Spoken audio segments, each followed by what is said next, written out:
Sure we can do it.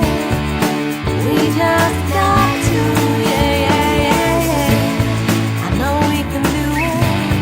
Sure we can do it. We got to, yeah. It's Tuesday the 9th of May, and this morning I've been recycling an old kitchen cupboard and making it into a 3-tier nesting box. When we moved in here, there were lots of bits and pieces left around in the outbuildings that were, some of them are completely useless, and I think have been here for many, many years, certainly before the last owners of our small holding, and some of them were very useful. One of those things was a kitchen cupboard, and it's a couple of feet wide and about a foot deep, and I don't know, a couple of feet high. And that seemed the ideal thing to use to make some new nesting boxes. So there we go. It was an open fronted cupboard, so it's like a wall cupboard, a kitchen unit. And I've put some 2x1 across here, which is slightly above the shelf, so the shelf can slide out if we need it to. And I've put 2 pieces across the bottom there. The lower one actually stops the tray falling out, and the top one, it gives it a little bit of support for the straw that's going to be in it. Now inside it are some garden seed trays which we get free from our local garden centre, and around the top of it I've put some skirting board, so actually there's about 2.5-3 inches inside. That gives us a feeling of privacy for the chicken that's in that middle bit, but it also sticks up at the top here a little bit to allow this tray to sit in it for some more straw. So I'm going to take it through now and pop it in the nesting corner and see what the girls think. So I've pretty much got it in the spot that I want it in, but when Mr J gets home, I'm going to have a look at whether we can slot it down the end of that unit there, which would take everything up to approximately the same level, and also because if it was tucked behind that end, the end of the other unit, it would give a really private little space for the chickens to go into, which I think they'd really like. So Elvis is now inspecting it. Hopefully he'll give it his seal of approval, because I can't imagine the girls will use it unless he thinks it's a safe place for them to nest in.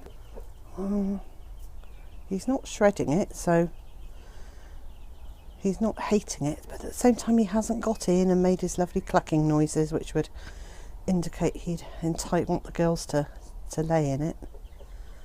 Let's see what Jack thinks.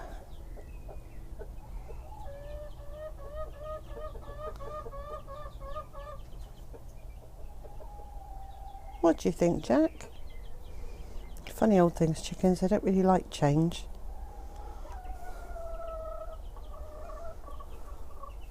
Although they liked it when we put the yellow nesting boxes in. We were quite keen on those. No, not Jack's cup of tea. Hello, Elvis.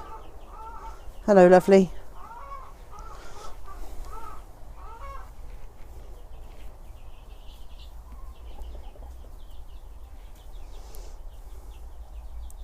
Actually, I haven't told you about this crate. You'll probably see it in here, and there is a reason for it, and it's not it is for carrying chickens in, but actually this one isn't. This is our little safe space for the youngest of the chickens in this flock. So when the 8-week-olds come in, they get fed in here. So I put feed in through the top, and then they can access it through this little broken hole down there, and it's just enough space for them to squeeze in and out of.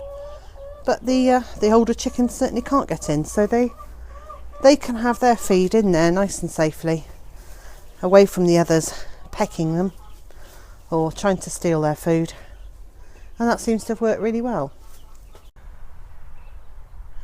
So while the sun was still shining, and actually it's been incredibly hot here today, while the sun was shining and I had the work tools out, I decided to nip into the garden and just put together the next raised bed.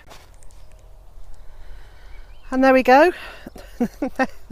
So this is the bed I've just cleared. These are incredibly quick to put together.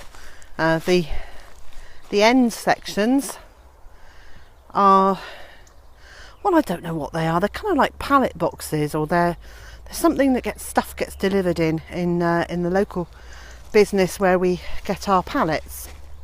Anyway, they sell these to us for a couple of pounds, and they're a nice rectangle, and people use them to make raised beds, and they're nice because they stack on top of each other. And then I take one of the long sides and I cut down the middle, which allows me to open it up and have a U-shape piece at each end of the bed.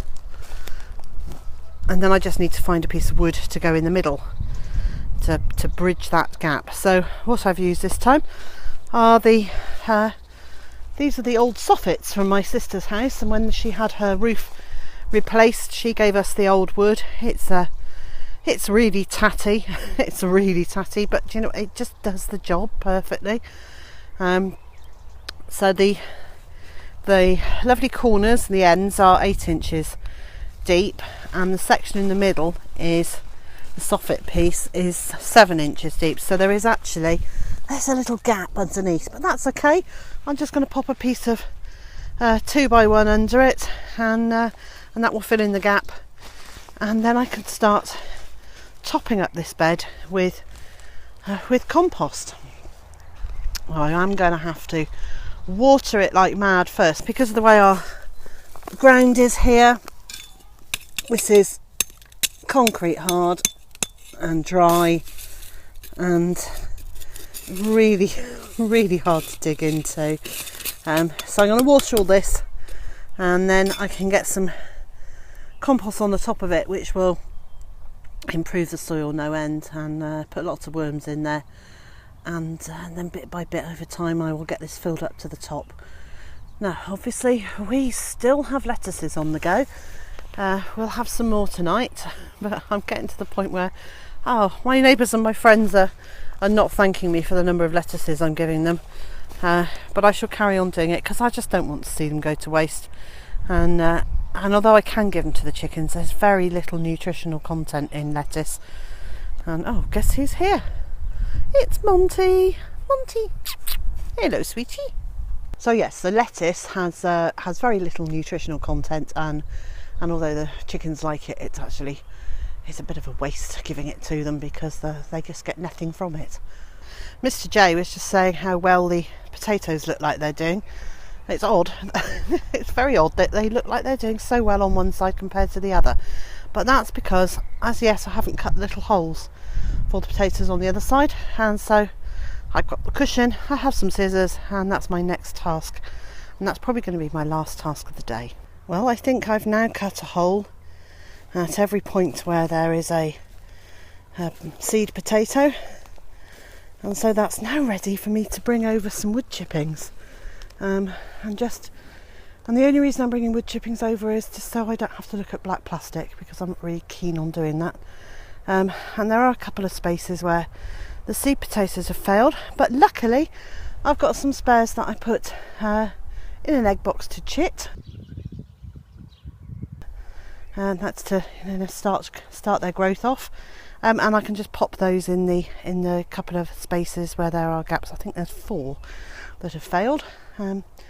But 4 out of 55 feet long row of, which is what it is if you add the 4 rows up, is really not bad at all. Very pleased with these. It's a good experiment, and it really will be interesting to see if it works. And my final job before I go in and make supper is to water the vegetable beds because they're desperately dry. And then when I've done that, it'll be time for a cuppa, time for some supper, and then time to put the animals to bed. If you're enjoying my videos, please press the like button, make a comment below, share it on social media, and of course, don't forget to subscribe.